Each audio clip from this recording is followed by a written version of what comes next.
8వ అధ్యాయము 20వ వచనం అందరం కలిసి చదువుకున్నాం. ఆది కాండము 8వ అధ్యాయము 20వ వచనం అందరం కలిసి చదువుకున్నాం. అప్పుడు నోవాహు యెహోవాకు బలిపీఠము కట్టి పవిత్ర పశువులన్నింటిలోనూ పవిత్ర పక్షులన్నింటిలోనూ కొన్ని తీసుకొని ఆ పీఠం మీద దహన బలి అర్పించెను. తిరిగి పౌలపోస్తులుడు కొరింథీయులకు రాసిన మొదటి పత్రిక 11వ అధ్యాయము. పౌలపోస్తులుడు కొరింథీయులకు రాసిన మొదటి పత్రిక 11వ అధ్యాయము 28 నుంచి 31 వరకు అందరం కలిసి చదువుకున్నాం. కొరింథీయులకు రాసిన మొదటి పత్రిక 11వ అధ్యాయము 28 నుంచి 31 వరకు అందరం కలిసి చదువుకున్నాం. కాబట్టి ప్రతి మనుషుడు తన్ను తాను పరీక్షించుకొనవలెను, అలాగు చేసి ఆ రొట్టెని తిని ఆ పాత్రలోనిది త్రాగవలెను. ప్రభువు శరీరం అని వివేశింపక తిని త్రాగువాడు తనకు శిక్షావిధి కలుగుటకే తిని త్రాగుచున్నాడు. ఇందువలననే మీరు అనేకులు బలహీనులను రోగులనయ్యున్నారు, చాలామంది నిద్రించుచున్నారు. అయితే మనలను మనమే విమర్శించుకునే యెడల తీర్పు పొందక పోదుము. ప్రభు సహాయం కొరకై ప్రార్థన చేసుకున్నాం. పరలోకమందున్న మా తండ్రి, సకల ఆశీర్వచన స్తోత్రములకు మించిన మీ ఘననామమును బట్టి మీ వందనాలు స్తోత్రాలు చెల్లిస్తా ఉన్నాను. సకల యుగములలో రాజయ్యుండి అక్షయుడును అదృశ్యునైన దేవుడుగా మీరు మాకున్నందుల కొరకై వందనములు స్తోత్రములు చెల్లిస్తా ఉన్నాను. అద్వితీయ సత్యదేవుడువైన మిమ్మును ఎరుగుటలో మా ఎడలు మీరు చూపుతూ వచ్చిన మహా ప్రేమను బట్టి వందనాలు స్తోత్రాలు చెల్లిస్తా ఉన్నాను. దయగల మా తండ్రి, యెహోవా తమకు దేవుడు కాగల జనులు ధన్యులు, ఆయన తనకు స్వాస్థ్యముగా ఏర్పరచుకున్న జనులు ధన్యులన్న మీ మాటలను బట్టి మిమ్మల్ని స్తుతిస్తా ఉన్నాం. ప్రస్తుత దినాలలో భూమి మీద ఉన్నవాడమైన మిమ్మను దేవుడిగా కలిగి ఉండే భాగ్యాన్ని దౌర్భాగ్యమైన మా జీవితాలలో మీరు అనుగ్రహించినందులకై వందనములు స్తోత్రములు చెల్లిస్తా ఉన్నాను. గడిచిన కాలమంతయు మీరు రెక్కల చాటును మమ్మల్ని భద్రపరిచి మా కొండగా కోటగా ఆశ్రయపురముగా మా రక్షణ దుర్గమై మా దాగుచోటువై గ్రద్ద తన రెక్కల మీద తన పిల్లలను ఏ రీతిగా మోయిచున్నదో ఆ రీతిగా మమ్మల్ని మోసి ప్రభువా మా ప్రభువులను మిమ్మల్ని ఆరాధించుట కొరకై సంగముగా మమ్మల్ని సమకూర్చినందులకై వందనములు. ఆత్మతో సత్యముతో ఆరాధించిన మా ప్రియులను బట్టి మేము స్తుతిస్తా ఉన్నాను. ఎవరైతే ఆరాధించే అనుభవంలో లేరో ప్రభువా వారిని దర్శించండి. ప్రభువా ఆరాధించుట కొరకై సిద్ధపరచమని ప్రార్థిస్తా ఉన్నాను. ఈ సమయం పోగొట్టుకున్న వారి కొరకై ప్రార్థిస్తా ఉన్నాను. మరొక తరుణమును వారికి అనుగ్రహించండి. దయగల మా తండ్రి, ఆరాధించిన ప్రజలముగా మీ యొక్క శరీరమునకు రక్తమునకు సాదృశ్యమున్న పాత్రలో యోగ్యంగా పాలు పొంది నిమిత్తమై చదువుకున్న లేఖన భాగంలో నుంచి మాతో మాట్లాడుము. ప్రభువా మీరు మాట్లాడుచుండగా వినగల చెవిని, గ్రహింపగల హృదయమును, లోబడే స్వభావం మాకు అనుగ్రహించండి. అంత్య దినములలో, అపాయకరమైన దినాలలో, దుర్దినములలో, రాకటి దినాల్లో మేము ఉంటా ఉండగా దయగల మా తండ్రి మీరు వచ్చినప్పుడు నిర్దోషులమై మీ సన్నిధిలో కనబడినట్లు వాక్య వెలుగులో మా జీవితాలను సరిచేసుకున్నట్లు ప్రభువా మాతో మాట్లాడుము. మనుషుని యొక్క హృదయమును అంతరంగమును ఎరిగిన దేవుడవు ప్రభువా, మా ఆత్మీయ స్థితిని బట్టి మా మేలు క్షేమం కొరకై మాతో మాట్లాడమని మీ సన్నిధిలో ప్రార్థిస్తా ఉన్నాను. దయగల మా తండ్రి, మిమ్మల్ని తండ్రిని పిలుచుటకైనను, మందిరావరణలో ప్రవేశించుటకైనను, మీ సన్నిధిలో నిలువబోయుటకైనను ఏటి అర్హత లేని వాడను ప్రభువా, మీ రక్త పురోక్షణ కిందకు తెచ్చుకుంటున్నాను. నన్ను కడుగుము, శుద్ధీకరించి నూతనపరచండి. నా పెదాలను మీ కారుతో అంటమని ప్రార్థిస్తా ఉన్నాను. వాక్యం మీది, ప్రజల మీ వారు, మీ ప్రజల యొక్క సమయం వ్యర్థపరచకుండా ఉండినట్లు దౌర్భాగ్యునైన నన్ను మీ సులువును మరుగుపరిచి మీ నోటి పొరుగా వాడుకుంటూ రమ్మని మీ సన్నిధిలో ప్రార్థిస్తా ఉన్నాను. యెషయా గ్రంథం 51:16 నా పక్షంగా జ్ఞాపకం చేసుకుని సహాయం చేయమని ప్రార్థిస్తా ఉన్నాను. 7 ఆత్మలను చేత కలిగి 7 దీపస్తంభముల మధ్య సంచరించువాడా, ఆ ప్రకారం మా మధ్య సంచరించుము. మీ సన్నిధి కాంతి మా మీద ప్రకాశింపజేయము. మా ఆత్మ మనోనేత్రములు తెరుబడిన వారమై సిలువ వేయబడిన యేసును మేము చూడగలిగినట్లు దయగల మా తండ్రి మీ సన్నిధిని మాకు తోడుగా ఉంచమని ప్రార్థిస్తా ఉన్నాను. మందిర ఆవరణమంతయు మహిమ ప్రభావంతో నింపుతూ రండి. మీ ఆత్మ నడిపింపును, మీ ఆత్మ సంచారమును మా మధ్య నుంచుతూ రమ్మని ప్రార్థిస్తా ఉన్నాను. దయగల మా తండ్రి, మరొకసారి దేవ దౌర్భాగ్యాన్ని జ్ఞాపకం చేసుకుని బలపరిచి అవసరమైన మాటలు అనుగ్రహించమని యేసుక్రీస్తు వారి శ్రేష్టమైన ఘనమైన శక్తి కలిగిన నామంలో స్తుతించి ప్రార్థించి అడిగి వేడుకుంటున్నాము తండ్రి. ఆమెన్. రక్షించబడిన ప్రజలముగా ప్రభు యొక్క శరీరానికి రక్తానికి సాదృశ్యమైన బలలో యోగ్యంగా పాలు పొందు నిమిత్తమై వాక్య వెలుగులో మన జీవితాలను సరిచేసుకునే కొరకు దేవుడు మనకి ఇచ్చిన సమయాన్ని బట్టి ప్రభువుకి ఎంతైనా వందనస్తులము. పౌలపోస్తుడు కొరింథీయులకు రాసిన మొదటి పత్రిక 11వ అధ్యాయము 28వ వచనం. కాబట్టి ప్రతి మనుష్యుడు తన్ను తాను పరీక్షించుకొనవలెను, అలాగూ చేసి ఆ రొట్టెను తిని ఆ పాత్రలోనిది త్రాగవలెను. ప్రభు యొక్క బల్లలో పాలు పొందే మునుపు వాక్య వెలుగులో మన జీవితాలను మనము పరీక్షించుకోవాలా. ఇదేదో ఆచారము అలవాటుగా చేసేదాని కొరకు మన మధ్యలోనికి ప్రభు యొక్క బల్ల తీసుకురాబడలేదు. కాబట్టి మన ఆత్మీయ మేలు క్షేమము కొరకై మనం ఆత్మీయంగా వృద్ధి పొందేదాని కొరకు ప్రభు వచ్చినప్పుడు ప్రభు సన్నిధిలో నిర్దోషులమై కనబడేదాని నిమిత్తమై ప్రభు యొక్క సారూప్యతలోనికి మనం మార్చబడేదాని కొరకై ప్రభు బల్ల మన మధ్యలో ఉంచబడుతూ వచ్చింది. కాబట్టి ప్రభు మన ఆత్మీయ మేలు క్షేమం కొరకు మనతో మాట్లాడుతూ వచ్చినప్పుడు మన జీవితాలను మనం పరీక్షించుకున్నట్టు అది ఎంతైనా మనకి మేలు ఆశీర్వాదము. కాబట్టి ఇక్కడ పౌలు అంటా ఉన్నాడు కొరింథీ సంఘముతో, ప్రతి మనుష్యుడు తను తాను పరీక్షించుకోవాలా. కాబట్టి ఎవరికి వారమే, నాకు నేనే మీకు మీరే. కాబట్టి ఎవరికి వారము ప్రభు మనతో మాట్లాడుతూ వచ్చిన కొలది వాక్యపు వెలుగులో మన జీవితాలను మనం పరీక్షించుకునే వారముగా ఉండాలి. ఎక్కడ ప్రభు యొక్క వాక్యమునకు విరోధముగా మనం జీవించాము కానివి మన జీవితాల్లో ప్రవేశిస్తూ వచ్చినాయి, ఎక్కడ దేవునికి అవిధేయత చూపుతూ వచ్చినామో దేవుడు మనం దర్శించిన కొలది మన జీవితాలను మనం సరిచేసుకున్నట్టు అది ఎంతైనా మనకి మేలు. కాబట్టి పౌలపోస్తులు చెప్పినట్లు మనము మన జీవితాలను పరీక్షించుకోవాలా. 29వ వచనం అంటాడు, ప్రభువు శరీరమని వివేచింపక తిని త్రాగువాడు తనకు శిక్షావిధి కలుగుటకే తిని త్రాగుచున్నాడు. ఇది ప్రభువు శరీరం అని వివేచన జ్ఞానము కలిగి మనము ఆ బలలో పాలు పొందేవారంగా ఉండాలని మనకు జ్ఞాపకం చేయబడతా ఉంది. అవిధేయత, కాబట్టి ప్రభు శరీరం అని వివేచింపక అనాలోచనతోటి ఆ బలలో పాలు పొందినట్లయితే శిక్షావిధి ఉన్నది అని మనకి జ్ఞాపకం చేయబడతా ఉంది. ఏంటి అదంటే, ఇందువలననే మీలో అనేకులు బలహీనులను రోగులనై ఉన్నారు, చాలామంది నిద్రించుతున్నారు. బలహీనులనే మాట ఇక్కడ మనకేమి జ్ఞాపకం చేయబడతా ఉందంటే నిష్ప్రయోజనకరమైనటువంటి జీవితము. కాబట్టి ప్రయోజనం లేనటువంటి జీవితం, ఒక మాట మనకు జ్ఞాపకం చేసుకున్నట్లయితే ఫలములు లేనటువంటి జీవితం, మూడుబారిన జీవితం, ఎండిన స్థితిని మనకి జ్ఞాపకం చేయబడతా ఉన్నది.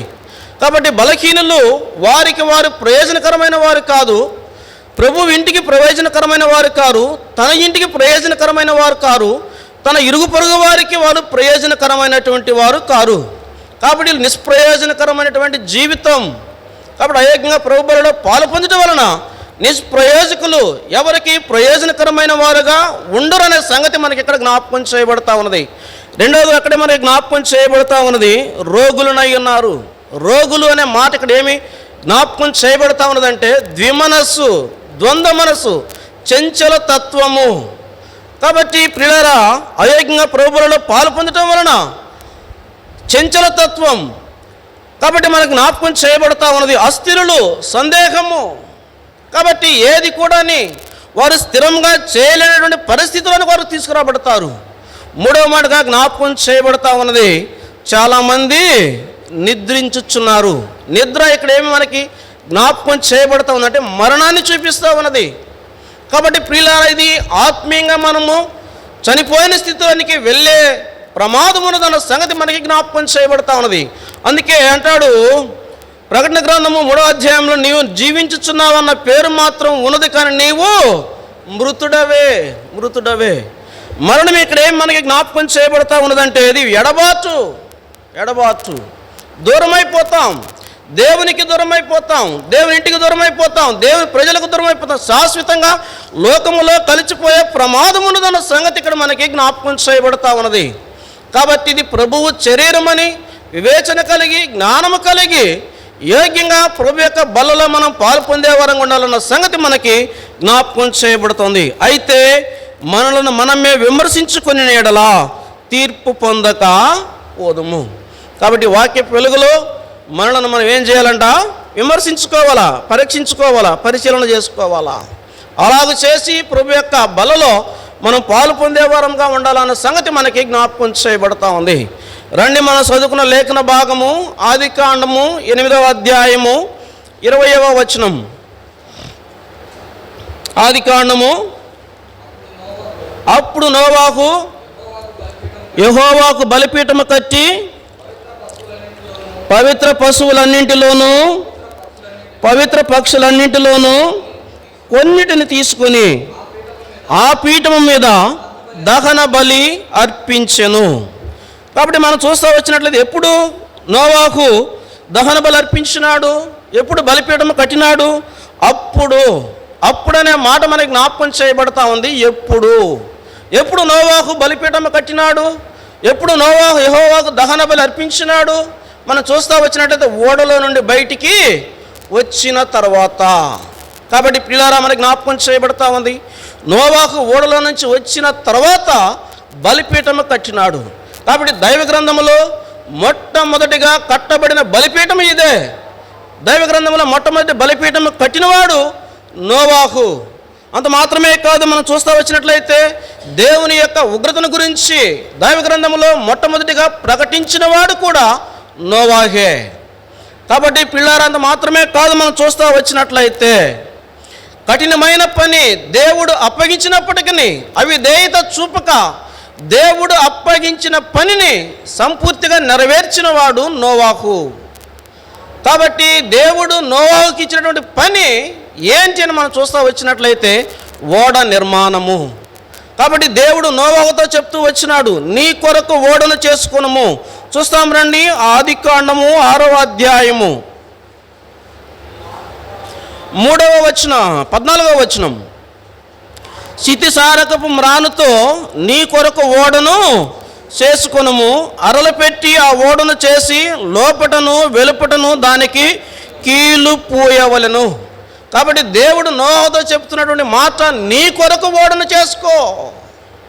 కాబట్టి పిల్లరా మనం చూస్తూ వచ్చినట్లయితే ఎందుకు దేవుడు నోవాహుతోటి ఓడను చేసుకోమని చెప్తా ఉన్నాడంటే 13వ వచనం మనం చూస్తాము. దేవుడు నోవాహుతో సమస్త శరీరుల మూలముగా భూమి బలత్కారంతో నిండినది గనక నా సన్నిధిని వారి అంతం వచ్చి ఉన్నది, ఇదిగో వారిని భూమితో కూడా నాశనము చేయుదును. కాబట్టి పిల్లలు మనం చూస్తూ వచ్చినట్లయితే దేవుడు చేయబోయే సంగతిని దేవుడు నోవాహుతో పంచుకుంటూ వస్తూ ఉన్నాడు. కాబట్టి నోవాహు రాబో దినాలలో 40 రాత్రింబవళ్ళు ప్రచండమైన వర్షమును నేను భూమి మీద కురిపించబోతా ఉన్నాను, భూలోకమును జల ప్రళయము ద్వారా నేను నాశనం చేయబోతా ఉన్నాను. కాబట్టి నాశనము నుంచి నీవు తప్పించబడినట్లు నీ కొరకు ఓడను నీవు చేసుకో. ఎందుకు దేవుడు నోవాహుతోనే చెప్తూ వచ్చినాడు? ఆ దినాల్లో ఇంకెవరు లేరా అంటే ఉన్నారు. పిల్లలు మనం చూస్తూ వచ్చినట్లయితే నోవాహు దేవుని కృపను పొందినవాడు. 6వ అధ్యాయం మనం చూస్తూ వచ్చినట్లయితే చూడండి, మొదటి వచనంలో నరులు భూమి మీద విస్తరింపను ఆరంభించిన తర్వాత వారికి కుమార్తెలు పుట్టిరి.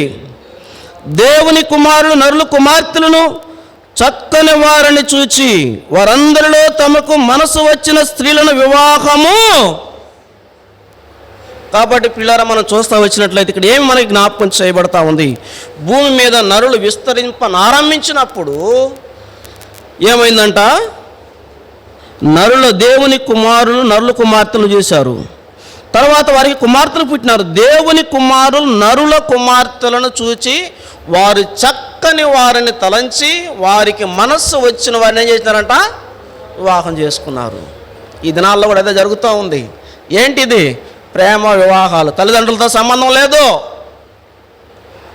వారికి ఇష్టం వచ్చిన వాళ్ళు చూసుకుంటారు, వారికి ఇష్టం వచ్చిన వాళ్ళు చేసుకుంటారు కదా. ఎవరు? సంసోను అదే చేసినాడు. ఆమె నాకు ఇష్టమైంది, చేస్తారా చస్తారా? దినాల్లో అదే జరుగుతూ ఉంది. ఈ దినాల్లోనే కాదు, నాడు సృష్టి ఆరంభంలో నోవాహు దినాల్లో ఉన్న పరిస్థితులే నేడు ప్రపంచ పటం మీద జరుగుతూ ఉన్నాయి. ఆ దినాల్లో దేవుని కుమారులు దేవుని ఆజ్ఞ అతిక్రమించి నరుల కుమార్తెలతో వారు వివాహమందుతో వచ్చినారు. వారితో సంబంధం కూడదని దేవుడు చెప్పినప్పటికీ దేవునికి అవిధేయత చూపించి వారు తమ మనసు నచ్చిన వారిని వారు వివాహం చేసుకుంటూ వచ్చినారు. తర్వాత మనం చూస్తూ వచ్చినట్లయితే ప్రియులారా, అప్పుడు యెహోవా ఆత్మ నరులతో ఎల్లప్పుడూ వాదించదు. వారు తమ అక్రమ విషయంలో నరమాత్రులై ఉన్నారు, అయినను వారి దినములు 120 ఏండ్లగును. ఇంకో మాట మనం చూస్తూ వచ్చినట్లయితే 5వ వచనంలో చూడండి, నరుల చెడుతనము భూమి మీద గొప్పదనియు వారు హృదయం యొక్క తలంపులను ఊహంతయు ఎల్లప్పుడూ కేవలము చెడ్డదనియు యెహోవా చూచి తాను భూమి మీద నరులను చేసినందుకు యెహోవా సంతాపమునంది తమ హృదయములో. చూడండి ప్రియులారా, దేవుడు తన స్వరూపమునందు తన పోలిక చొప్పున నరుని నిర్మించినాడు. దేవుని యొక్క జీవాత్మను నరుల్లో ఉంచుతూ వచ్చినాడు. ఎందుకు దేవుడు నరుని నిర్మించినాడు? తన స్వరూపమునందు తన పోలిక చొప్పున తనతో సహవాసం కలిగి ఉండటానికి. యుగ యుగములు మహిమారాజ్యంలో దేవునితో పాటు మానవుడు ఉండాలనేది దేవుని యొక్క ఉద్దేశం. ఆ కానువును బట్టే దేవుడు నరుని నిర్మించి తన జీవాత్మను నరులో ఉంచుతూ వచ్చినాడు. కాబట్టి పిల్లల కాలక్రమంలో మనం చూస్తూ వచ్చినట్లయితే దేవుడిచ్చిన ఆజ్ఞ అతిక్రమించి మానవుడు పాపం చేసిన కారణమును బట్టి దేవునికి దూరం అయిపోతూ వచ్చినాడు. కాబట్టి పిల్లలంతా మాత్రమే కాదు, 6వ అధ్యాయం మనం చూస్తూ వచ్చినట్లయితే నరుల చెడుతనమును బట్టి దేవుడు సంతాపపడి ఏడ్చినాడు. ఎందుకు నేను భూమి మీద వీరిని చేశాను అని. దేవుని మాట వినని కారణాన్ని బట్టి, దేవునికి లోబడని కారణాన్ని బట్టి దేవుడు సంతాపపడుతూ ఉన్నాడు. కాబట్టి చాలామంది తల్లిదండ్రుల పరిస్థితి కూడా ఇదే. దేవుడు ఆనాడు నోవహు దినాలలో ప్రజల యొక్క పరిస్థితిని చూసి ఆయన ఎంత సంతాపపడి ఏడుస్తూ వచ్చినాడో, ఈ దినాల్లో తల్లిదండ్రులు కూడా అలాగే ఏడుస్తూ ఉన్నారు. ఈ పిల్లలు ఎందుకు నేను ఈయన కన్నాను, ఎందుకు నేను ఈమెను కన్నాను. వారి యొక్క ప్రవర్తనను బట్టి, వారి యొక్క జీవితాన్ని బట్టి నెమ్మది లేని పరిస్థితులు కుటుంబంలో లేకపోలేదు. నాడున్న పరిస్థితులు నేడు ఉంటా ఉన్నాయి. కాబట్టి ప్రియులారా, ఆ పరిస్థితుల్లో దేవుడు భూలోకమును నాశనం చేయాలని తలంచిన వాడై భూమి మీద చూస్తూ వచ్చినప్పుడు నోవాహు మాత్రమే దేవుని యొక్క కృప పొందినవాడుగా దేవునికి కనపడుతూ వచ్చినాడు. ఆ కారణమును బట్టి ఆ నాశనం నుంచి నోవాహును తప్పించేదాని కొరకై దేవుడు నోవాహుతో చెప్తూ వచ్చినాడు, నీ కొరకు చిత్తిసారకపు మ్రాణను చేసుకో, ఆ జలప్రలయం నుంచి నీవు తప్పించబడినట్లు. కాబట్టి ప్రియులారా, దేవుడు కఠినమైన పని నోవాహునకు అప్పచెప్పినాడు.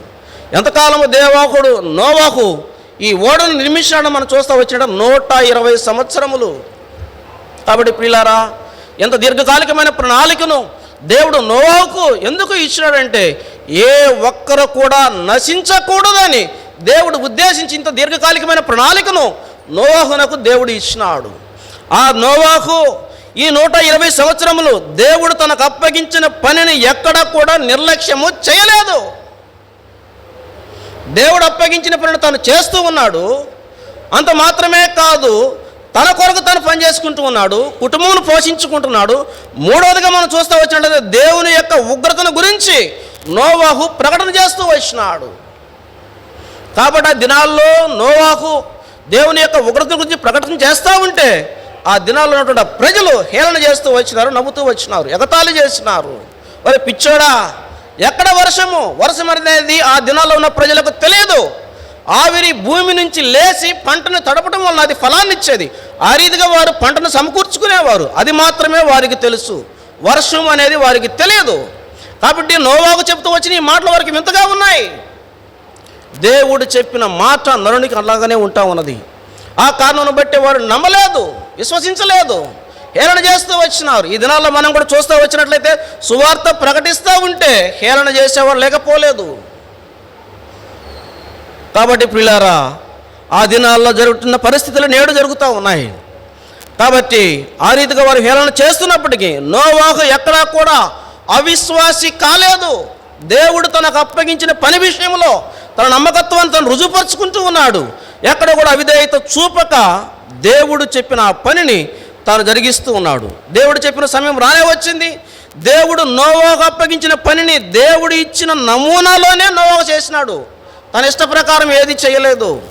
దేవుడు ఏదైతే కొలతలు ఇచ్చినాడో ఆ కొలతల ప్రకారం, ఏదైతే అరల పెట్టమన్నాడో ఆ ప్రకారమే అరల పెడుతూ వచ్చినాడు. ఆ ప్రకారమే తాను ఓడను నిర్మిస్తూ వచ్చినాడు. తన ఇష్ట ప్రకారము, తన ఆలోచన ప్రకారము ఎక్కడ నోవాహు ఓడ పని విషయంలో తాను అతిక్రమించలేదు. దేవుడు చెప్పినట్లే ఓడ నిర్మాణము నోవాహు చేస్తూ వచ్చినాడు. కాబట్టి ఓడ నిర్మాణం పూర్తయినది. దేవుడు చెప్పిన సమయం వచ్చింది. నోవాహుతో పాటు తన కుటుంబంతో పాటు భూమి మీద ఉన్నటువంటి సమస్త జీవరాశులలో జతలుగా దేవుడు నోవాహుతో పాటు ఓడలోనికి పంపించినాడు. దేవుడు నోవాహుకు అదేగా చెప్పినాడు, నీతో పాటు ప్రతి జంతువును ప్రతి పక్షి జతలుగా నీతో పాటు ఓడలోనికి వాటిని తీసుకొని రమ్మని చెప్తూ వచ్చినప్పుడు ఆ ప్రకారం నోవాహు చేస్తూ వచ్చినాడు. దేవుడు నోవాహు ఓడలోనికి వెళ్ళిన తర్వాత దేవుడే ఓడ తలుపులను బిగించి వేసినాడు. కాబట్టి పిల్లారా, ఆ రీతిగా దేవుడు నోవాహును ఓడలో ఉంచి దేవుడు చెప్పిన ఆ మాట ప్రకారము భూమి మీద 40 రాత్రింబవలు ప్రచండమైన వర్షమును దేవుడు కురిపిస్తూ వచ్చినాడు. ఆ జలప్రలయంలో భూమి మీద ఆర్తనాదములు ఎంతో భయంకరంగా ఉంటూ వచ్చినాయి.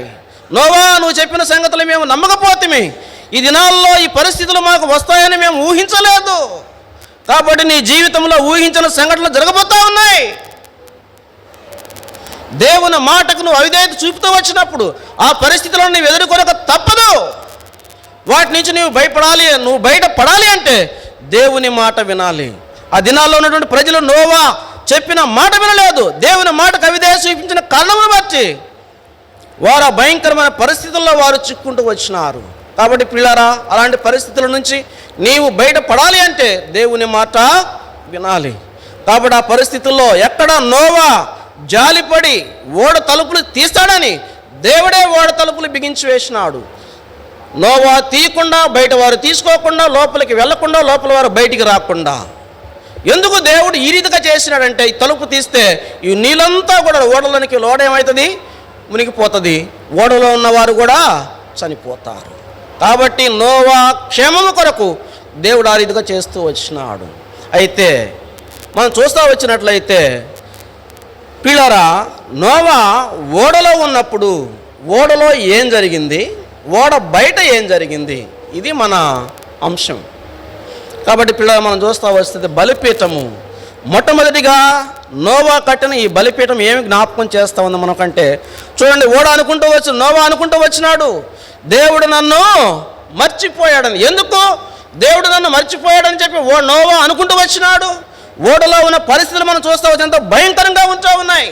నోవాతో పాటు పాములు, సర్పముల ఓడలో ఉంటా ఉన్నాయి.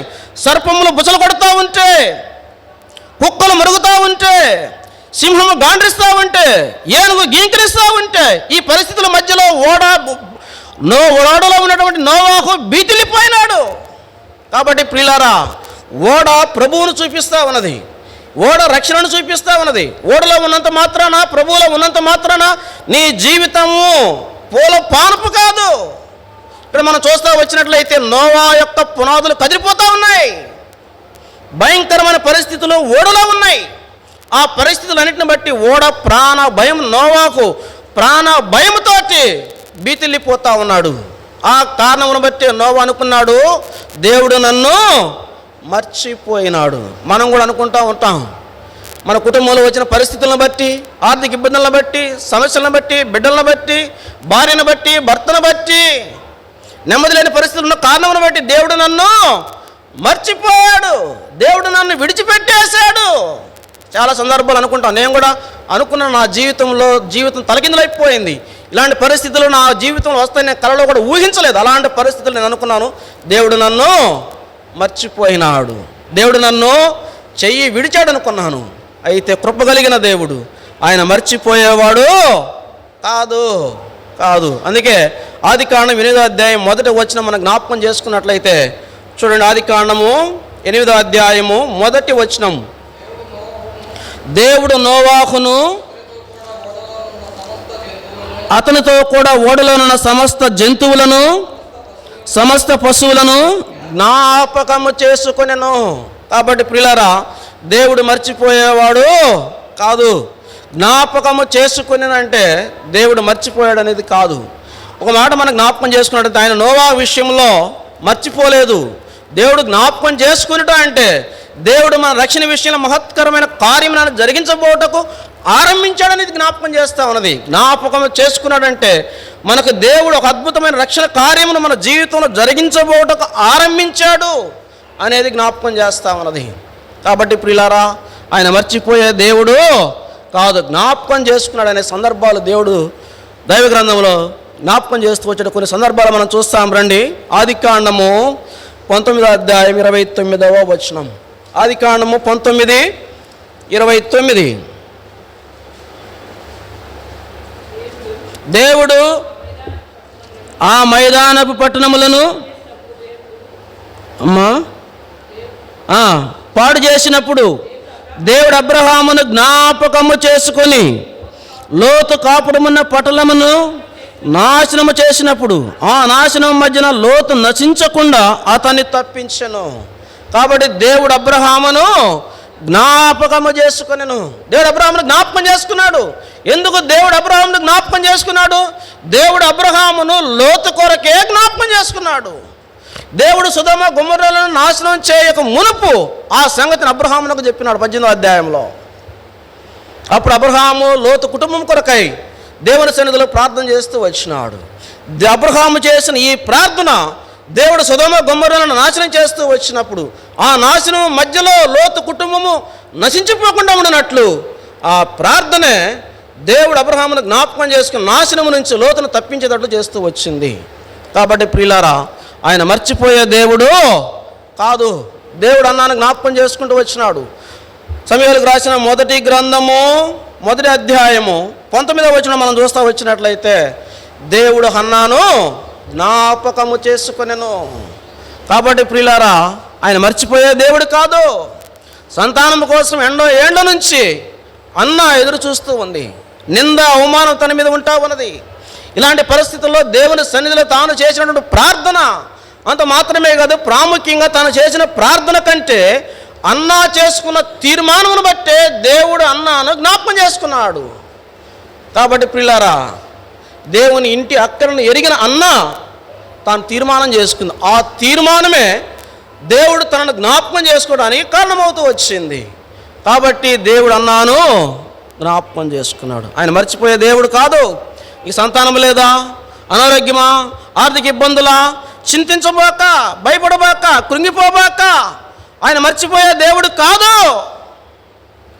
ఆయన నిన్ను జ్ఞాపకం ఉంచుకున్నాడు. దేవుని జ్ఞాపకంలో నీవు ఉన్నావు.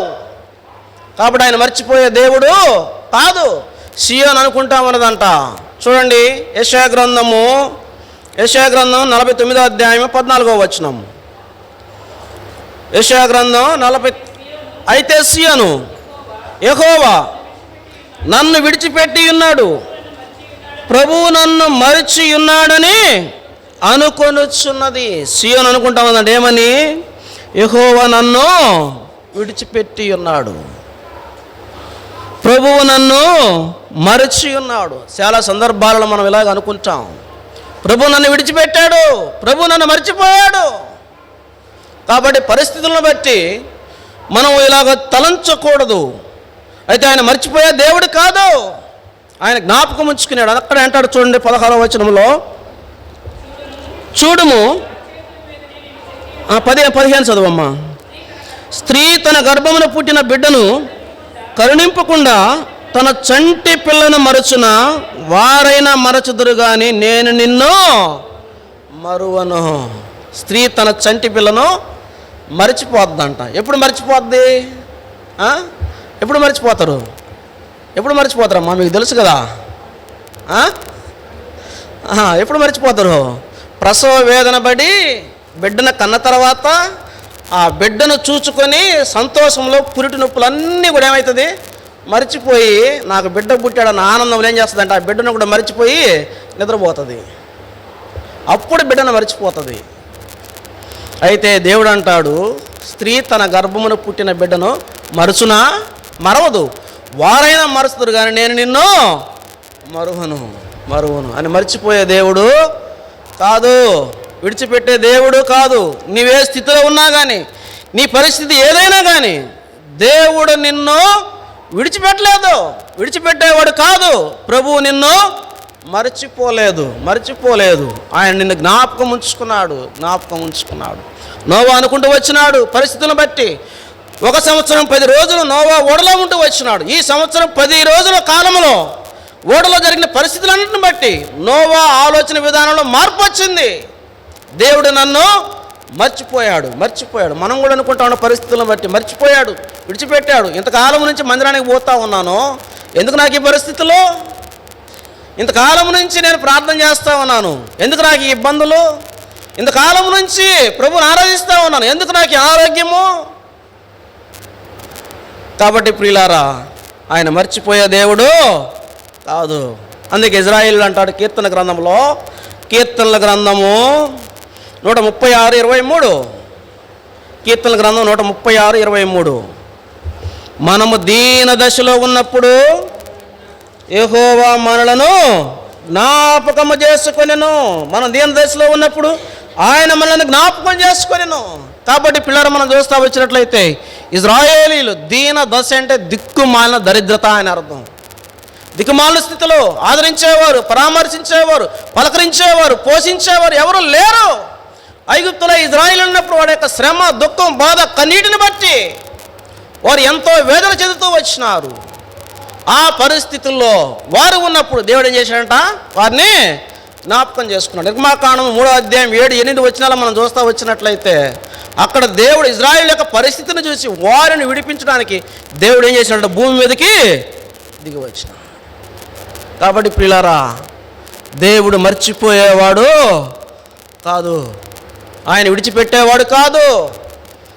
దేవుడు నోవాహును జ్ఞాపకము చేసుకొనెను. నువ్వు ఏ పరిస్థితిలో ఉన్నప్పటికీ కృంగిపోమాక, అపనమ్మకం ఉంచమాక, వెనకకు చూడమాక. దేవుడు నిన్ను మర్చిపోలేదు, దేవుడు నిన్ను జ్ఞాపకం చేసుకున్నాడు. కాబట్టి మొట్టమొదటిగా మనం చూస్తూ వస్తాము, దేవుడు మర్చిపోయేవాడు కాదు. నోవా కట్టిన ఈ బలిపీఠము మొదటిదిగా ఏమి మనకి జ్ఞాపకం చేస్తూ ఉందంటే దేవుడు మర్చిపోయేవాడు కాదు, ఆయన జ్ఞాపకం ఉంచుకునేవాడు. కాబట్టి నోవా ఆలోచన విధానం మారినప్పటికీ దేవుడు నోవాహుని విడిచిపెట్టలేదు, దేవుడు నోవాహుని జ్ఞాపకం చేసుకున్నాడు. ఇది మొదటిది. రెండవ తలంపుగా చూస్తాం. అక్కడ ఆదికాండము 8వ అధ్యాయము 1వ వచనం. ఆదికాండము 8వ అధ్యాయము 1వ వచనం. దేవుడు నోవాహును అతనితో కూడా ఓడలోనున్న సమస్త జంతువులను సమస్త పశువులను జ్ఞాపకము చేసుకొనెను. దేవుడు భూమి మీద వాయువు విసర చేయటం వలన నీళ్ళు తగ్గిపోయెను. రెండవదిగా బలిపీఠం ఏమి మనకి జ్ఞాపకము చేస్తూ ఉన్నది? మనం చూస్తూ వచ్చినట్లయితే దేవుడు ఏం చేసిన? భూమి మీద వాయువు విసురునట్లు చేయుట. కాబట్టి దేవుడు భూమి మీద గాలిని విసరజేస్తూ ఉన్నాడు. ఏమిటి ఇది మనకి జ్ఞాపకం చేస్తూ ఉంది? ఎందుకు దేవుడు భూమి మీద వాయువుని విసరజేస్తూ ఉన్నాడంటే నోవాహు కొరకు. కాబట్టి పిల్లలు మనం చూస్తూ వచ్చినట్లయితే నోవాహును భూమి మీదకి తీసుకొని రావడానికే దేవుడు భూమి మీదకి వాయువును విసరజేస్తూ ఉన్నాడు, గాలిని తీసుకొని వచ్చినాడు. కారణం ఏంటంటే దేవుడు నోవాహు కొరకు కార్యం జరిగిస్తూ ఉన్నాడు. వాయువు విసరజేయుట ఇది దేవుడు నోవాహు కొరకు చేసేటువంటి కార్యము. నోవాహు కొరకు దేవుడు పనిచేస్తూ ఉన్నాడు. నోవాహు కొరకే కాదు, దేవుడు మన కొరకు కూడా పనిచేస్తూ ఉన్నాడు. కాబట్టి దేవుని కార్యం ఇక్కడ మనకి జ్ఞాపకం చేయబడతా ఉన్నది. కాబట్టి నోవా కట్టిన బలిపీఠం రెండవ విధంగా ఏమి మనకి జ్ఞాపకం చేస్తూ ఉందంటే దేవుడు చేయు కార్యం. కాబట్టి పిల్లలు మనం చూస్తాం రండి. నిర్గమాకాండము 14వ అధ్యాయము 21వ వచనం. నిర్గమాకాండం 14వ అధ్యాయం 21వ వచనం. మోసే సముద్రము వైపు తన చెయ్యి చాపగా యెహోవా రాత్రంతయు బలమైన తూర్పుగాలి చేత సముద్రమును తొలగించి దానిని ఆరిని నేలగా చేసెను. కాబట్టి ప్రియులారా, ఇక్కడ మనం చూస్తూ వచ్చినట్లయితే దేవుడు ఏం చేసినాడంట?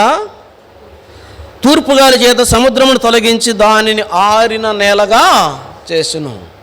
కాబట్టి మనం చూస్తూ వచ్చినట్లయితే ఇజ్రాయేలీలు ఐగుప్తులో నుంచి బయటికి వచ్చిన తర్వాత వారి యాత్రా జీవితంలో వారు ముందుకు సాగుతూ ఉన్నప్పుడు ఎర్ర సముద్రం వారికి అడ్డుగా వచ్చింది. అప్పుడు వారు ఈ పరిస్థితులను బట్టి చూస్తూ వచ్చినప్పుడు వారి వెనుకకు చూడగా ఏమైంది? వెనుక ఫరో సైన్యము తరుముతూ ఉన్నది. ఇక్కడ మనం చూస్తూ వచ్చినట్లయితే ఇశ్రాయేలీలు మోసే మీద తిరుగుబాటు చేస్తూ వచ్చినారు. ఐగుప్తులో చావడానికి మాకు సమాధులు లేవని చెప్పి ఈ అరణ్యంలోనికి నీవు మాకు తీసుకొని వచ్చినావా అని చెప్పి మోసే మీద వారు తిరుగుబడినట్లు మనం చూస్తాం. కాబట్టి ప్రియులారా, అప్పుడు మోసే దేవునికి మొరపెడతా వచ్చినాడు. అక్కడ ఆగి దేవుడు అంటాడు, మోసే ఎందుకు నీవు మొరపెడతా ఉన్నావు? ఎందుకు నీవు ఆగిపోయినావు? ఆగిపోవద్దు, నీవు సాగిపో, ఆగిపోవద్దు. పరిస్థితులను బట్టి మనం ఏం చేస్తూ ఉంటాం? ఆగిపోతాం. దేవుని మందిరానికి రాము, ఆగిపోతాం. ప్రార్థనకు రాము, ఆగిపోతాం. ఎవరికి నష్టం నువ్వు ఆగిపోతే? చెరువు మీద అలిగితే ఎవరికి నష్టం? గొంతేండు సచ్చేది నీవే. ఎవరికి నష్టంలే, దేవునికి ఏం నష్టం లేదు నువ్వు ఆగిపోతే. నీవు కాకపోతే ఇంకొక ఆయన వస్తాడు. ఆగిపోతా ఉన్నారు చాలామంది దేవుని మందిరానికి. వాళ్ళను చూసి వీళ్ళను చూసి ఆమె ఎట్లా ఉంది, ఈమె ఎట్లా ఉంది, ఆయన ఎట్లా అన్నాడు, ఈయన ఎట్లా అన్నాడు. మా ఇంట్లో పరిస్థితులన్నీ ఎందుకు? దేవుని మందిరం మానుకుడు అయినా చక్కబడతాయా? ఇంకా అధికమవుతాయి, మునిగిపోతావు. కాబట్టి ఆగిపోకూడదు. అందుకే అంటాడు పౌలు అపోస్తలుడు, సమాజముగా కూడుట మానక. కూడాలి సమాజముగా, మానకూడదు, ఆగిపోకూడదు. చాలామంది ఏమైనారంట? మానేరు, కూడటం మానేసినారు. మనం కూడా అంటే మన ఇంట్లో పరిస్థితులను బట్టో మన బిడ్డలను బట్టో ఏం చేస్తూ ఉంటాం? మందిరానికి పోవటం వల్ల మాకు సమస్యలు ఎక్కువైనాయి. ప్రార్థన చేసే వాళ్ళు మా ఇంటికి రావటం వల్ల మాకు సమస్యలు ఎక్కువైనాయి. ఇట్లా తలుస్తాం. ప్రార్థన చేసే వాళ్ళు ఇంటికి వస్తే నీకు సమస్యలు ఎక్కువ కావు, సమస్యలు తొలగిపోతాయి. వారిని బట్టి దేవుడు నీకు మేలు చేస్తాడు. ఏసేపు ఫరో ఇంట్లో ఉంటే దేవుడు ఏం చేస్తూ వచ్చినాడు? ఇశ్రాయేలీలు ఉన్నటువంటి దేశంలో కరువు వచ్చింది. పరాయి దేశంలో ఐగుప్తులో ఏముంది? ధాన్యము సమృద్ధిగా ఉన్నది. ఎందును బట్టి? ఏసేపును బట్టి. కాబట్టి ప్రియులారా, ప్రభు ప్రజలు నీ ఇంటికి రావటము నీకు ఆశీర్వాదం, నీకు మేలు. నీ ఇంటి నుండి దేవుని వాక్యము బయలు వెడలుట దేవుడు నీ మీద కుమ్మరింపోయే ఆశీర్వాదాలకు ఆరంభం. అది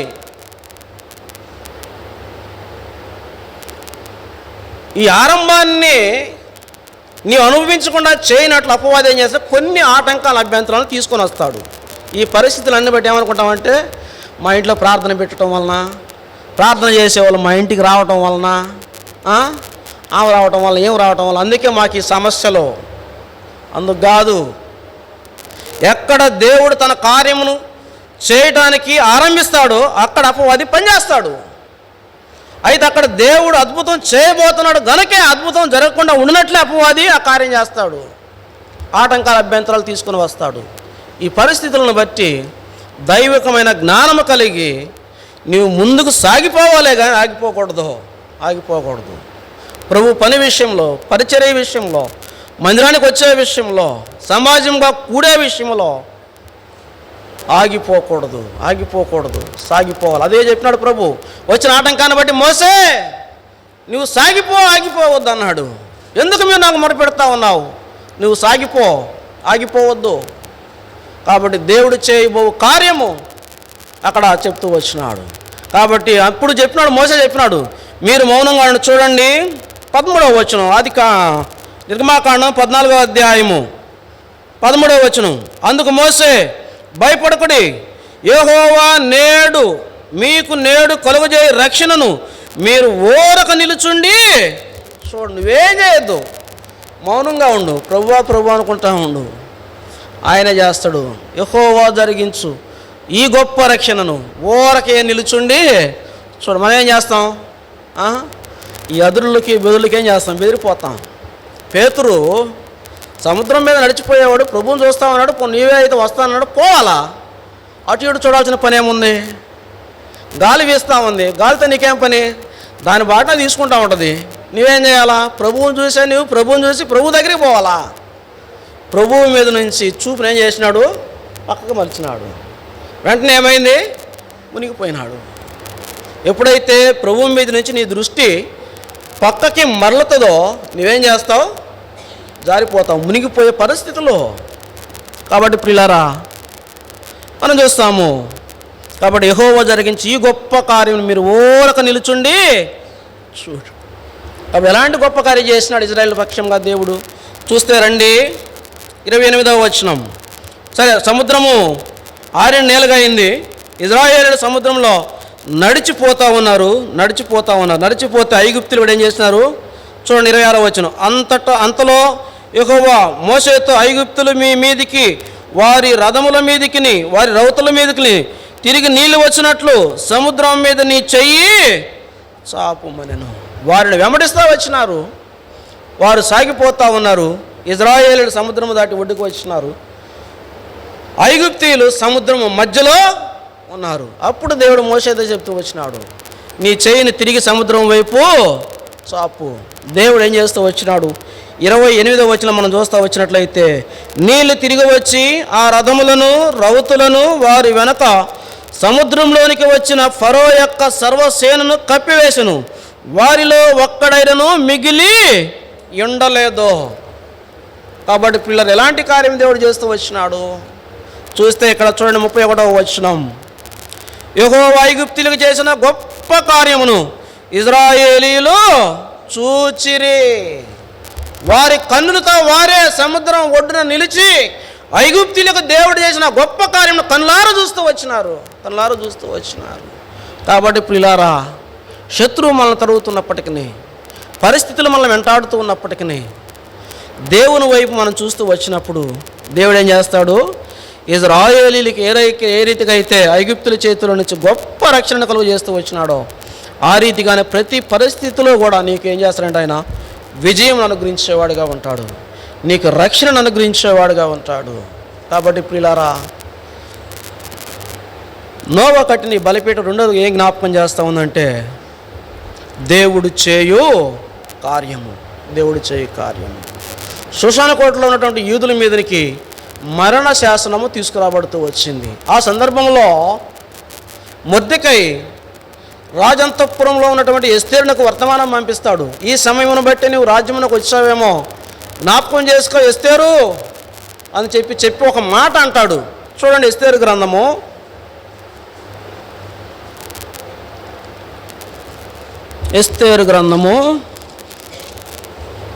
4వ అధ్యాయము 14వ వచనం. నీవు ఈ సమయమందు ఏమీ మాట్లాడక మౌనంగానున్న ఎడల యూదులకు సహాయమును విడుదలయు మరి ఒక దిక్కు నుండి వచ్చును. కాబట్టి సహాయము విడుదల ఎక్కడి నుంచి వస్తుందంట, మరొక దిక్కు నుండి వచ్చిన అదే దేవుని దిక్కు. దిక్కు లేనివాడికి దేవుడే దిక్కు. కాబట్టి ప్రియులారా, ఇజ్రాయేలీలు సముద్రము దగ్గర వారు పెట్టిన మొర దేవుడు విని మోషేతో చెప్తూ వచ్చినాడు, మీరు ఆగిపోవద్దు, సాగిపోండి. మోషేతో చెప్పినాడు ఇజ్రాయేలులకి, యెహోవా జరిగించి గొప్ప కార్యమును మీరు ఓరక నిలుచుండి చూడండి. అదే వారు ఓరక నిలబడి ఆ సముద్రం ఒడ్డున దేవుడు చేసిన గొప్ప కార్యమును ఇజ్రాయేలు కన్నులారా చూస్తూ వచ్చినారు. కాబట్టి పిల్లరా, దేవుడు కూడా మన జీవితం ఇలాంటి కార్యములను ఆయన చేస్తాడు. కాబట్టి శోషాన కోటలో ఉన్నటువంటి యూదుల మీదకి మరణ శాసనం తీసుకురావచ్చినప్పుడు దేవుడు యూదుల పక్షంగా అద్భుతమైన కార్యం చేసి ఆ మరణ శాసనం నుండి వారిని తప్పిస్తూ వచ్చినాడు.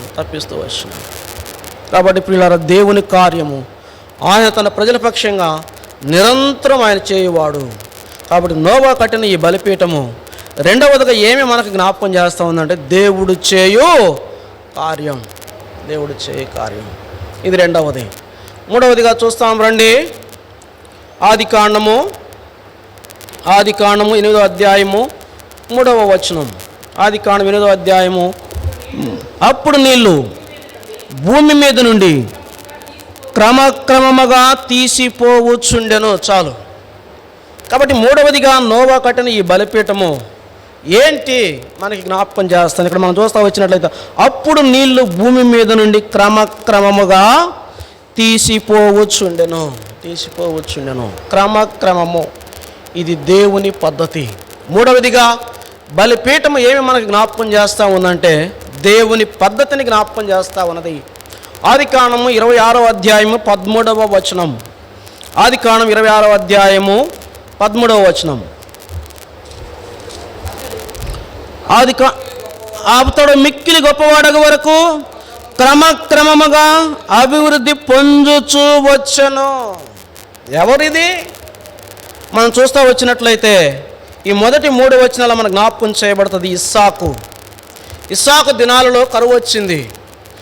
అబ్రహాము దినాల్లో వచ్చిన కరువు వంటి మరొక కరువు ఇస్సాకు దినాల్లో వచ్చింది. ఇస్సాకు దినాల్లో కరువు వస్తే ఇస్సాకు ఎక్కడికి పోవాలా? నాకు ఇరుకొచ్చింది, ఇబ్బంది వచ్చింది, సహాయం చేయమని చెప్పి దేవుని దగ్గరికి పోవాలా? దానికి బదులుగా ఇస్సాకు యాడికి పోతామన్నాడు? ఐగుప్తుకి పోవాలనుకున్నాడు. ఎందుకు ఇస్సాకు ఐగుప్తుకి పోవాలనుకున్నాడు? కరువు వస్తే ఐగుప్తుకి పోతే మేలు జరుగుద్దా? సమృద్ధి వచ్చుద్దా? కాదు. ఎందుకు ఐగుప్తుకి పోవాలనుకున్నాడు అంటే అబ్రహాము కాలంలో కూడా కరువు వచ్చినప్పుడు అబ్రహాము ఐగుప్తుకి వెళ్ళినప్పుడు దేవుడు అబ్రహామును ఐగుప్తులో పోషించినాడు, భద్రపరిచినాడు, క్షేమంగా మరలా తీసుకుని వచ్చినాడు. దేవుడు తన జీవితంలో చేస్తూ వచ్చిన మేలు ఉపకారములను అబ్రహాము తన కుమారుడైన ఇస్సాకుతో పంచుకుంటూ వచ్చినాడు. బాల్య దినముల నుంచి అబ్రహాము తన కుమారుడు ఇస్సాకు దైవికమైన విషయాలను దేవుడు తన జీవితంలో ఏం చేస్తూ వచ్చినాడు అవన్నీ కూడా పంచుకుంటూ వచ్చినాడు. దేవుడు చెప్పిన ఆ సంగతులన్నీ కూడా తన కుమారుడికి బాల్య దినముల నుంచే దైవికమైన విషయాలను తాను బోధిస్తూ వచ్చినాడు.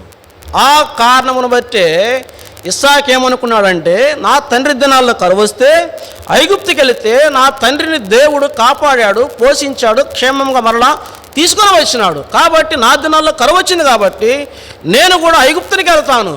దేవుడు నా తండ్రిని ఎలాగో పోషించి కాపాడి భద్రపరిచి క్షేమంగా తీసుకుని వచ్చినాడో అలాగే నన్ను తీసుకుని వస్తాడు అని తాను ఐగుప్తుకి వెళ్ళాలనుకున్నాడు. అది సందర్భము.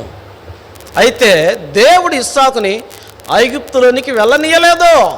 చూడండి, అక్కడ చూస్తాము 2వ వచనం. అక్కడ యెహోవా అతనికి ప్రత్యక్షమై నీవు ఐగుప్తులోనికి వెళ్ళక నేను నీతో చెప్పు దేశమందు నివసించుము. కాబట్టి ఐగుప్తులోనికి వెళ్ళాలనుకున్నటువంటి ఇస్సాకుతో దేవుడు ఇస్సాకును ఐగుప్తులోనికి వెళ్ళనీయలేదు. నేను కూడా వెళ్ళిపోదాం అనుకున్నాను, అసలు ఎక్కడున్నానో కూడా ఎవరికి తెలియకుండా చేద్దాం అనుకున్నాను. అయితే దేవుడు నన్ను వెళ్ళనీయాల. ఈ మాట ద్వారా నాతో మాట్లాడుతూ వచ్చినాడు. నీవు ఐగుప్తులోనికి వెళ్ళొద్దు. దేవుడు కనుక ఆ రోజు మాట్లాడి ఉండకపోతే ఈరోజు మీ మధ్యలో ఉండేవాడిని కాదు. అసలు ఉన్నానో లేనో కూడా మీకు తెలిసేది కాదు. అద్భుతము దేవుని కార్యము. కాబట్టి ప్రియులారా, నీవు ఐగుప్తులోనికి వెళ్ళొద్దు. ఈ దేశమందు పరవాసమయ్యుండుము. అక్కడ చూస్తాం 3వ వచనంలో, ఈ దేశమందు పరవాసమయ్యుండుము, నేను నీకు తోడయ్యుండి నిన్ను ఆశీర్వదించేదను. దేవుడు చెప్పిన ఈ మాటకి ఇస్సాకు విధేయత చూపించినాడు. అందుకే చూస్తాం 12వ వచనంలో చూస్తే, ఇస్సాకు ఆ దేశమందున్నవాడై విత్తనం వేసి ఆ సంవత్సరము 100 ఫలము పొందెను.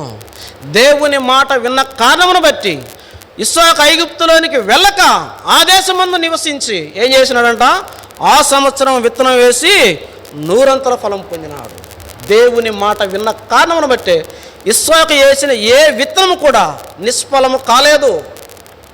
ప్రతి విత్తనం కూడా ఏం చేసింది? ఫలించింది. ఎందుకు మన జీవితాలు ఫలించట్లేదు? ఎందుకు మన పడ్డ కష్టమంతా ప్రయాసంతా నిష్ప్రయోజనం అయిపోతా ఉన్నది? కారణము దేవుని మాట వినని కారణాన్ని బట్టే. అందుకే ఫలభరితంగా ఉండట్లేదు. ఇస్సాకు విన్నాడు దేవుని మాట, 100 ఫలం పొందాడు. ఎందుకు మనం పొందలేకపోతా ఉన్నాం? ఇస్సాకు పూర్తిగా దేవునికి అప్పగించుకున్నాడు. నువ్వే చేస్తే అదే చేస్తానన్నాడు. దేవుడు చెప్పిందే చేసినాడు. మనం ఏం చేస్తాను? సగం నువ్వు చెప్పింది చేస్తాను, సగం నా ఇష్ట ప్రకారం నేను చేసుకుంటా కదా. అందుకే ఫలించట్లేదు. అందుకే సంపూర్ణంగా ఆశీర్వాదము పొందలేకపోతా ఉన్నాము. కాబట్టి పిల్లలు మనం చూస్తూ వస్తే ఇస్సాకు దేవుని మాట విని ఆ దేశమందు ఉన్నవాడై ఆ సంవత్సరం విత్తనం వేసి ఏం చేసాడు, 100 ఫలం పొందినాడు. కాబట్టి ఇక మనం చూస్తే యెహోవా అతను ఆశీర్వదించిన కనుక ఆ మనుషుడు గొప్పవాడాయను. యెహోవా ఆశీర్వాదము ఐశ్వర్యమిచ్చును. కాబట్టి దేవుడే ఆశీర్వదించేవాడు. దేవుడు ఆశీర్వదించినప్పుడు ఏ మనుషుడు కూడా శపించలేడు. కాబట్టి ప్రియులారా, యెహోవా ఆశీర్వాదం ఐశ్వర్యమిస్తా ఉన్నది. దేవుని మాట విన్న కారణమును బట్టి దేవుడు ఏం చేసినాడంటే ఇస్సాకును ఆశీర్వదించినాడు. ఎంతగా ఆశీర్వదించినాడు?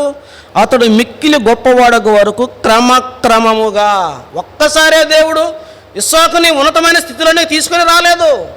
క్రమక్రమముగా సంవత్సరం వెంబడి సంవత్సరం దేవుడు ఇస్సాకుని ఏం చేస్తూ వచ్చినాడు? అభివృద్ధి పరుస్తూ వచ్చినాడు. ఎంతగా అభివృద్ధి పరిచినాడు అక్కడ మనం చూస్తూ వచ్చినట్టు చూడండి, 14వ వచనం. అతనికి గొర్రెల ఆస్తియు గొడ్ల ఆస్తియు దాసులు గొప్ప సమూహమును కలిగినందున ఫిలిష్తీయులు అతని యందు అసూయపడిరి. కాబట్టి పిల్లలు మనం చూస్తూ వస్తున్నట్లయితే ఇస్సాకు ఫిలిష్తీయుల దేశంలో ఉన్నాడు. అక్కడి నుంచి ఐగుప్తుకి వెళ్ళాలనుకున్నాడు. అయితే దేవుడు వెళ్ళొద్దు అన్నాడు. అక్కడే ఉన్నాడు. ఫలం వేశాడు, 100 ఫలం పొందాడు. అది చూసి ఫిలిష్తీయులు ఏమైనారు? అసూయపడినారు. కాబట్టి మనం చూస్తూ వచ్చినట్టు ప్రియులారా, ఇతరులు అసూయపడేంతగా దేవుడు మనల్ని ఏం చేస్తాడు? ఆశీర్వదిస్తాడు. నీ ఇంటి వారు అసూయపడేంతగా, నీ రక్త సంబంధికులు అసూయపడేంతగా దేవుడు నిన్ను ఆశీర్వదిస్తాడు. ఎప్పుడు? సంపూర్తిగా దేవుని మాట విన్నప్పుడు. నీ ఇష్టం వచ్చినప్పుడు నువ్వు చేసి, నేను మందిరానికి పోతా ఉన్నాను, ఆరాధన చేస్తూ ఉన్నాను, బలలో పాలు పొందుతూ ఉన్నాను, కానుకలు ఇస్తూ ఉన్నాను, ఇంట్లో ప్రార్థనలు పెట్టిస్తూ ఉన్నాను, సువార్త చేపిస్తూ ఉన్నాను, దేవుని పనికి నేను ఇచ్చేది ఇస్తూ ఉన్నాను, అయినా కానీ నాకు ఏమి లేదు, ఆశీర్వాదం లేదు. నీ ఇష్టం వచ్చి నువ్వు చేసుకుంటే ఎట్లా వస్తుంది ఆశీర్వాదం? బక్సింగ్ గారు ఆరంభ దినాలలో ఇంగ్లాండ్ నుంచి వచ్చిన తర్వాత వాళ్ళ అమ్మ నాన్న ఆయన్ని రిసీవ్ చేసుకోవడానికి ముంబై రైల్వే స్టేషన్కి వెళ్ళినారు. అక్కడ దిగి వాళ్ళు రమ్మంటే వాళ్ళతో నేను రాను అంటే ప్రభు అక్కడ వాళ్ళతో సంభాషణ జరుగుతూ వచ్చింది దేవుని విషయాల్లో. అయితే చివరిగా తల్లిదండ్రుల కంటే దేవుని మాటకే బక్సింగ్ గారు లోబడినాడు. వారు అక్కడనే వెళ్ళిపోయినారు. చేతిలో చిల్లి గవ్వలేదు తినడానికి. అయితే కరపత్రాలు తీసుకొని ముంబై వీధులన్నీ తిరిగి ఏం చేసినాడు? సువార్త చేసినాడు, పత్రికలు పంచినాడు. సాయంత్రానికి వచ్చి కలిసిపోయినాడు. ఆకలి వేసింది, తినడానికి ఏం లేదు. ప్రభువా, పొగలంతా నీ పని చేసినాను కదా, కనీసం నాకు తినడానికి తిండి లేదంటే ప్రభు అన్నాడంట, ఎవడు చేయమన్నాడు నిన్ను? నన్ను అడిగావా? నేను చేయమన్నానా? నీ ఇష్టమైంది నువ్వు చేసుకున్నావు. తిండి పెట్టలేదు నన్ను అడుగుతావేంటి? నేను వెళ్ళి అయ్యా నువ్వు ఈ పని చేయి అని చెప్తే అప్పుడు నువ్వు నన్ను అడగాల. నువ్వు పని చేయమన్నావు, నేను చేసినా, నాకు ఎందుకు తిండి పెట్టవని? నీకు ఇష్టమైంది నువ్వు చేసుకొని నాకు పెట్టలేదని నన్ను అడుగుతావు. మనం కూడా అంతే, మన ఇష్టం వచ్చినట్టు చేసి ప్రభు నాకు పెట్టలేదు, నాకు చేయలేదు అని అంటాం. నీ ఇష్టం వచ్చినట్టు నువ్వు చేసుకొని నిందలన్నీ దేవుని మీద వేస్తే అప్పుడు నుంచి దేవుని అడగకుండా, దేవుడు చెప్పకుండా ఆయన ఏ పని చేసేవాడు కాదు.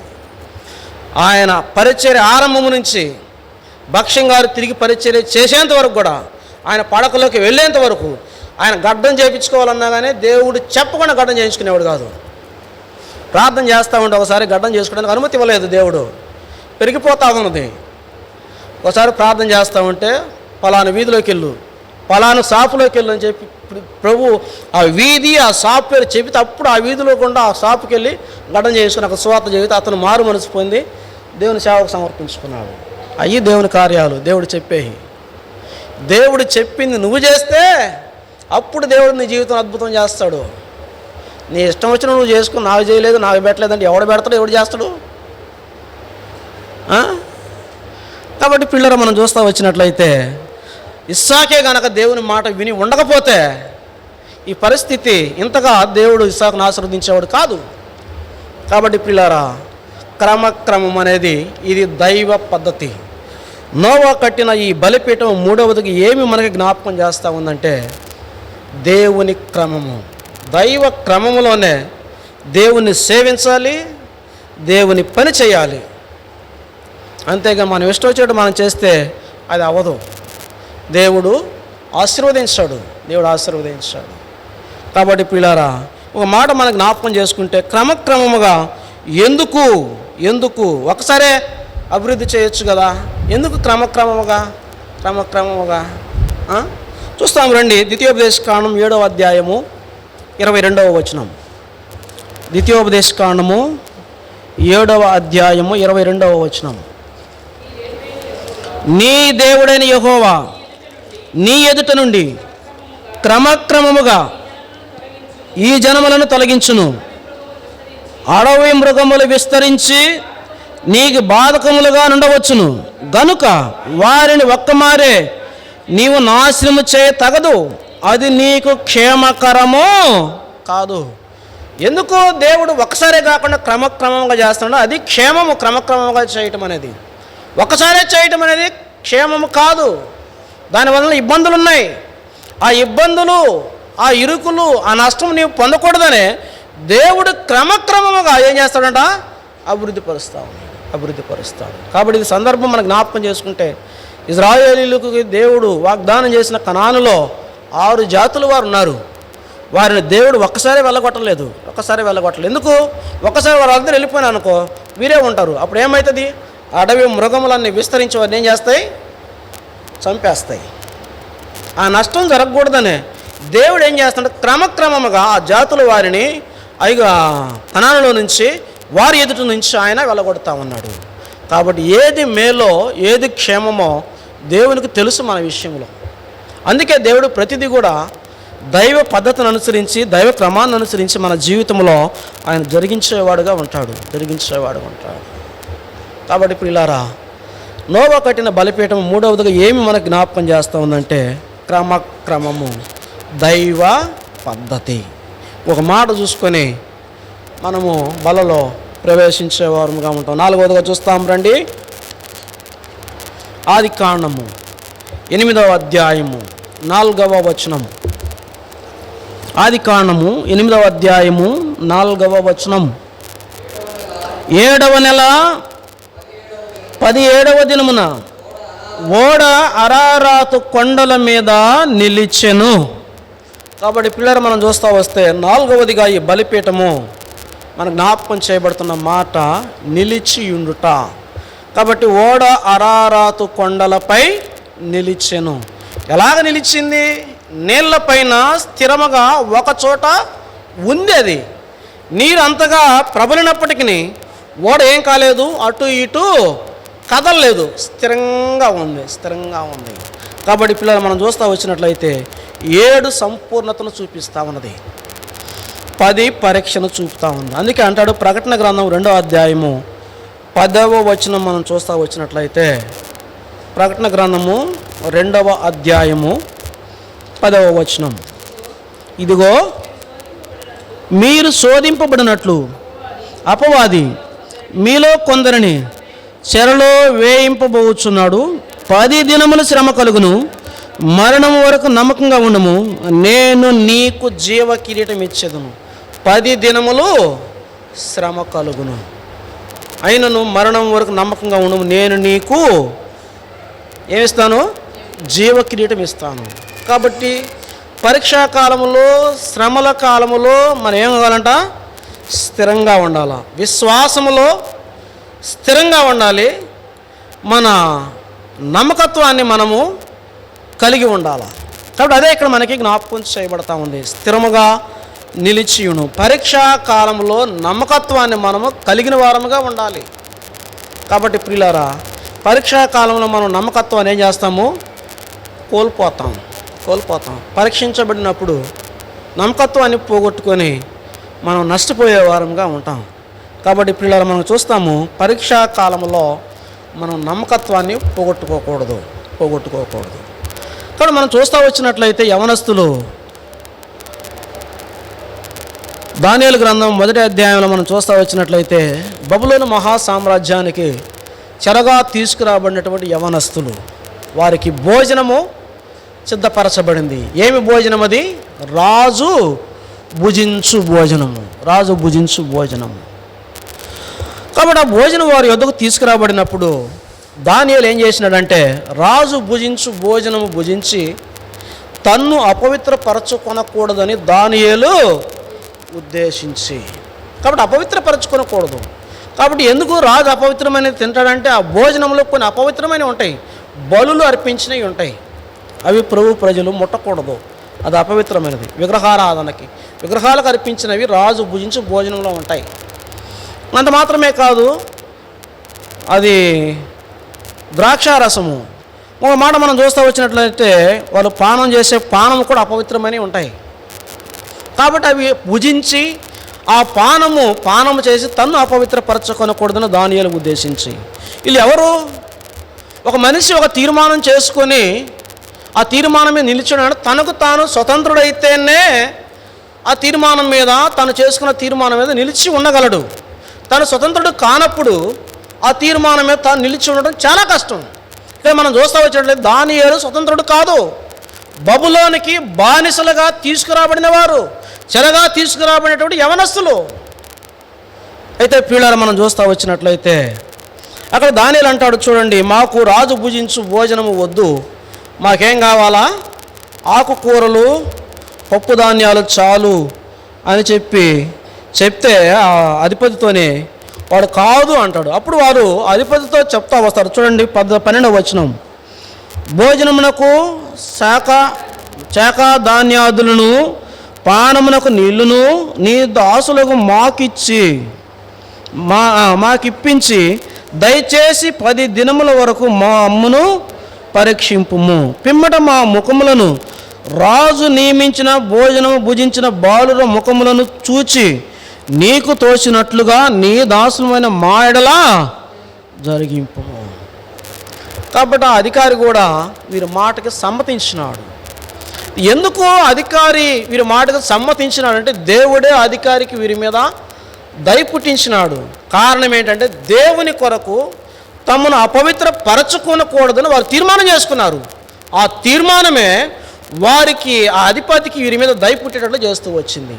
ఆ ప్రకారం ఆ రీతిగానే వారికి ఇచ్చి వారిని ఏం చేసినాడంట, చూడండి 15వ వచనం, 10 దినములైన పిమ్మట వారి ముఖములు రాజు భోజనము భుజించి బాలుర ముఖముల అంటే సౌందర్యముగాను కలగాను కనబడగా.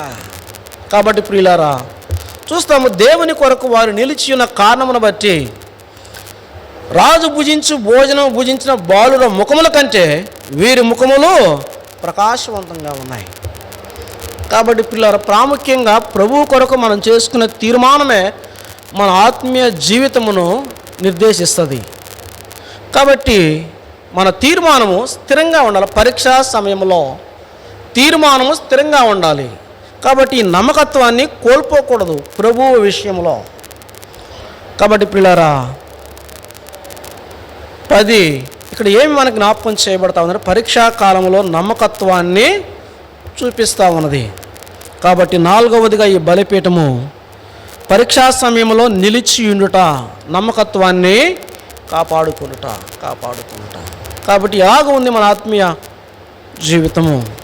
పరీక్షా సమయంలో నిలిచి ఉండేవారు ఉంటున్నామా, లేకపోతే పరీక్షా సమయంలో దేవుడు అబ్రహామును కూడా పరీక్షిస్తూ వచ్చినాడు. ఆదికాండం 22వ అధ్యాయంలో ఆ పరీక్షలు అబ్రహాము నిలిచాడు. అందుకే 22:18 దేవుడు అంటాడు, నీవు నా మాట వినినందున నేను నీ సంతానమును భూలోక వంశములన్నీ నీ సంతానం మూలముగా ఆశీర్వదించబడిన అంటాడు. కాబట్టి దేవుని మాట విన్న కారణమును బట్టి పరీక్షా సమయంలో దేవుని మాటకే మనము లోబడాలా, దేవుని మాటే వినాలా. అంతేగాని మన తోచిన ప్రకారము, మన ఆలోచన ప్రకారం మనము చేసుకుంటం వల్ల ఎంతో నష్టం ఉన్నది. కాబట్టి ప్రియులారా నోవా కట్టిన ఈ బలిపీఠము మొట్టమొదటిగా ఆయన మరిచిపోయేవాడు కాదు అని జ్ఞాపకం చేస్తూ ఉన్నది. దేవుడు జ్ఞాపకం ఉంచుకునేవాడు. మన పరిస్థితులు ఏవైనప్పటికీ, ఎలాంటి పరిస్థితుల్లో మనం ఉన్నప్పటికీ ఆయన మర్చిపోయే దేవుడు కాదు, విడిచిపెట్టే దేవుడు కాదు. సియోను అనుకుందంట, ఏమని, దేవుడు నన్ను విడిచిపెట్టినాడు, దేవుడు నన్ను మర్చిపోయినాడు అనుకోబాక. నీ పరిస్థితులను బట్టి దేవుడు నన్ను విడిచిపెట్టాడని. విధవరాలని ఆదరించే వాళ్ళు లేరు, పరామర్శించే వాళ్ళు లేరు, భోజనం పెట్టేవాళ్ళు లేరు, ఒంటరిగా ఉన్నావు, ఎవరు ఆదరించట్లేదని దిగులు చెందబాక. దేవుడు నిన్ను జ్ఞాపకం ఉంచుకున్నాడు. దేవుని జ్ఞాపకంలో నీవు ఉన్నావు. దేవుడు నిన్ను మర్చిపోలేదు. నీ కడుపును పుట్టిన బిడ్డలు నిన్ను మర్చిపోవచ్చు, నిన్ను కన్న తల్లిదండ్రులు నిన్ను మర్చిపోవచ్చు, నీ భర్త నిన్ను మర్చిపోవచ్చు, నీ భార్య నిన్ను మర్చిపోవచ్చు, కానీ దేవుడు నిన్ను మర్చిపోలేదు. దేవుడు నిన్ను జ్ఞాపకం ఉంచుకున్నాడు. చింతించమాక. కాబట్టి నోవా కట్టిన ఈ బలిపీఠము దేవుడు జ్ఞాపకం ఉంచుకునేవాడు. పరిస్థితులు ఏమైనప్పటికీ నిలిచి ఉండు స్థిరంగా ప్రభువు కొరకు. తప్పకుండా దేవుడు అద్భుతం చేస్తాడు నీ జీవితంలో. కాబట్టి దేవుడు మర్చిపోయేవాడు కాదు. రెండవదిగా నోవా కట్టిన ఈ బలిపీఠం ఏం జ్ఞాపకం చేస్తా ఉన్నది? దేవుని కార్యమును జ్ఞాపకం చేస్తూ ఉన్నది. దేవుడు తన ప్రజల పక్షంగా ఆయన కార్యం చేస్తాడు. కాబట్టి ఇజ్రాయేలు వెనుక ఉండి ఆయన వారి పక్షంగా కార్యం చేసినాడు.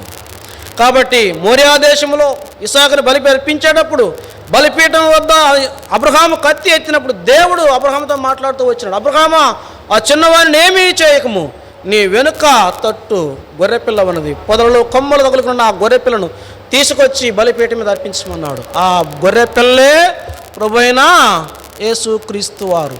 నీ కొరకై నా కొరకై కల్వరి శిలువలో మన పాప పరిహారార్థమై యజ్ఞయాగ బలి పశువుగా బలిపీఠం మీద ఆయన వధించబడుతూ వచ్చినాడు. మన కొరకై సర్వ మానవాళి పాప రక్షణార్థమై ఆయన చిందించిన రక్తం నేటికి సజీవంగా ఉంటూ ఉన్నది. కాబట్టి ప్రియులారా, ఆయన మన కొరకై మన పక్షంగా కార్యం చేసే దేవుడు. మర్చిపోలేదు, జ్ఞాపకంలో ఉంచుకున్నాడు. నీ పక్షంగా దేవుడు కార్యం చేయబోతా ఉన్నాడు. ఆయన చేస్తాడు. మూడవదిగా మనం చూస్తూ వచ్చినట్లయితే బలిపీఠం ఏం జ్ఞాపకం చేస్తామంటే దైవికమైన పద్ధతి. క్రమక్రమముగా ఒక్కసారే కాదు. నేను కూడా అనుకుంటా ఉంటాను, అప్పుడప్పుడు ఆలోచన చేసుకుంటా ఉంటాను. అక్కడ పోయేటప్పుడు నాకు ఒక 3 కోట్లు దొరికితే ఒక స్థలం కొనుక్కొని 3 స్టేర్లు బిల్డింగ్ వేసుకొని సుఖంగా ఇంట్లో ఉండొచ్చు కదా అనుకుంటా ఉంటాను. నాకు మళ్ళీ అనిపిస్తుంది, మరి పిచ్చోడా, నువ్వు ఇలాంటి ఆలోచనలు కలిగి ఉన్నావు కాబట్టి నీకేమీ. కాబట్టి ఒక్కసారే కాదు, క్రమక్రమంగా దైవికమైన పద్ధతిలో దేవుడు ఆశీర్వదిస్తే అది స్థిరంగా నిలిచి ఉంటుంది. కాబట్టి క్రమక్రమము దైవికమైన పద్ధతి. నాలుగవదిగా ఓడ ఏమైందంట? అరారాతు కొండల మీద నిలిచెను. నీటి మీద స్థిరంగా ఉంది, కదలలేదు. ఎలాంటి పరిస్థితులైనా కానీ, గాలి కొట్టినాయి, వరదలు రాని, ఏమైనా కానీ ఓడ ఎలాగుందంట? స్థిరంగా ఉంది. పరీక్షా సమయంలో స్థిరంగా ఉండాలి. విశ్వాసమును కాపాడుకోవాలి. పౌలు అంటాడు కదా, నా విశ్వాసమును కాపాడుకుంటేనే నా పరుగు కడముట్టించి ఇతనికి మీదట నా కొరకు నీతి కిరీటం ఉంచబడింది. కాబట్టి పరీక్షా సమయంలో స్థిరంగా నిలిచి ఉండు, అంతం వరకు నిలిచి ఉండు, నేను నీకు జీవ కిరీటం ఇస్తాను ప్రభు చెప్తాను. కాబట్టి అట్లా వాక్య వెలుగులో కాబట్టి అపనమ్మక కలిగి ఉన్నాము. నోవాలాగా పరిస్థితులను బట్టి ఒకసారి పరీక్షించుకుందాం. కాబట్టి దేవుడు మన పక్షంగా కార్యం చే సందర్భాలలో ఆలస్యం అవుతూ వచ్చినప్పుడు ఎక్కడ తిరుగుబాటు చేస్తూ వచ్చినాం? ఇజ్రాయేలీలు గనక తిరుగుబాటు చేసినట్లు ఎక్కడ గొనుగుతూ వచ్చినాం? ఒక మాట. కాబట్టి క్రమక్రమము దైవికమైన పద్ధతికి విరోధముగా ఎక్కడ మనము పొందాలి, ఆశీర్వదించబడాలని ఆలోచన చేస్తూ వచ్చినాం? కాబట్టి పరీక్షా సమయంలో స్థిరంగా నిలిచి ఉన్నామా లేక జారిపోయామా? ఒక్కసారి వాక్య వెలుగులో మన జీవితాలను మనం పరీక్షించుకొని యోగ్యంగా ప్రభు బలలో పాలు పొందుటకు ప్రభు మనలను సిద్ధపరచునుగాక. రండి చివరిగా మాట చదువుకొని బలలో మనము ప్రవేశించే వారంగా ఉంటాం. ఆదికాండము 8వ అధ్యాయము 20వ వచనం. ఆదికాండం 8వ అధ్యాయం 20వ వచనం. అప్పుడు నోవాహు యెహోవాకు బలిపీఠము కట్టి పవిత్ర పశువులన్నింటిలోనూ పవిత్ర పక్షులన్నింటిలోనూ కొన్నిటి తీసుకొని ఆ పీఠం మీద దహన బలి అర్పించెను. కాబట్టి యోగ్యంగా బలిలో పాలు పొందుట కొరకై ప్రభువు మనలను సిద్ధపరచునుగాక.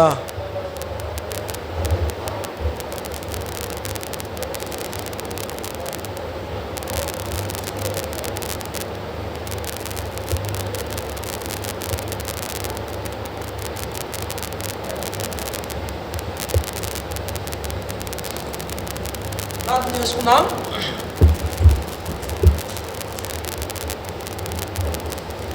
పరలోకమందున్న మా తండ్రి, జీవం కలిగిన మా దేవ, నమ్మకమైన యేసుక్రీస్తు వారి శ్రేష్టమైన ఘనమైన శక్తి కలిగిన నామంలో మధ్యాహ్న కాల సమయంలో మీ పాద సన్నిధికి వచ్చి కొరకై మీరు ఇచ్చిన శ్రేష్టమైన సమయాన్ని బట్టి వందనాలు, స్తుతులు, స్తోత్రాలు చెల్లిస్తా ఉన్నాం.